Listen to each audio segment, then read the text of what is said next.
Mas Matt melihat sosok dari, Coach Gerrard 1,5 bulan ini, Ya. seperti apa sih? Sosok pelatih seperti apa? Wah, kalau orangnya ya seperti dia tuh kelihatan lah, maksudnya kan seorang yang pernah berkecimpung dalam dunia bola, pernah juara Piala Eropa dengan Belanda terakhir kali loh itu, Mmm, dan dia itu mainnya nggak kacang-kacangan. Teman mainnya di timnas Belanda waktu itu Ronald Koeman, Ruud Gullit, Van Basten, Frank Rijkaard, kelas berat semua itu ya? ya kita tahu tuh mereka semua legenda kan. Terus dia skornya tuh lebih bagus dari mereka semua. Mmm, Lebih bagus, dan kalau kita melihat misal Ruud Gullit bilang kalau dia memilih, the best 11-nya Belanda, Gerard van den Berg itu salah satu yang dia akan masukkan sebagai sayap kanannya.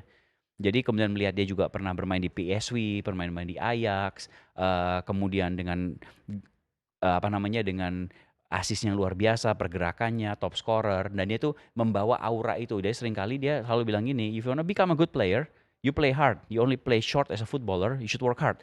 Jadi artinya lu pemain bola, lu harus berikan yang terbaik di lapangan. Lu latih apa yang lu perlukan, lu asah skill lu terus-menerus. Lu, pada saat berlatih itu bukan hanya asal, "Oke, hari ini kita berlatih overlap atau passing." Enggak, lu coba tadi visualisasi game itu pada saat berlatih. mmm, Lu mau lari kemana, lu mau passing kemana. Gua kalau misalnya dari sayap kiri, terus misalnya cut, gua akan passing bolanya ke tiang jauh. Coba latihan tendang itu, coba latihan itu.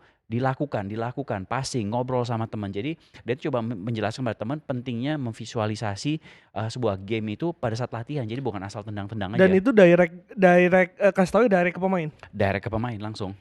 Dan itu seringkali dalam latihan dia stop stop latihan kita, dan dia coach satu-satu pemainnya. Mmm, "You have to run this way." Terus ada pemain kehilangan bola langsung stop, "Kenapa kamu kehilangan bola?"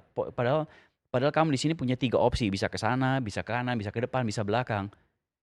Lu pegang bolanya 2 sentuhan terlalu banyak, oke kita ulang lagi, seperti gitu. Jadi pemain-pemain diarahkan untuk juga berpikir secara kritis. Dan itu menurut saya suatu hal yang bagus untuk pemain-pemain muda ini, karena mereka masih bisa berkembang ya, pastinya akan berkembang kalau mereka dikasih feedback yang membangun, bukan dimarahin, itu berbeda.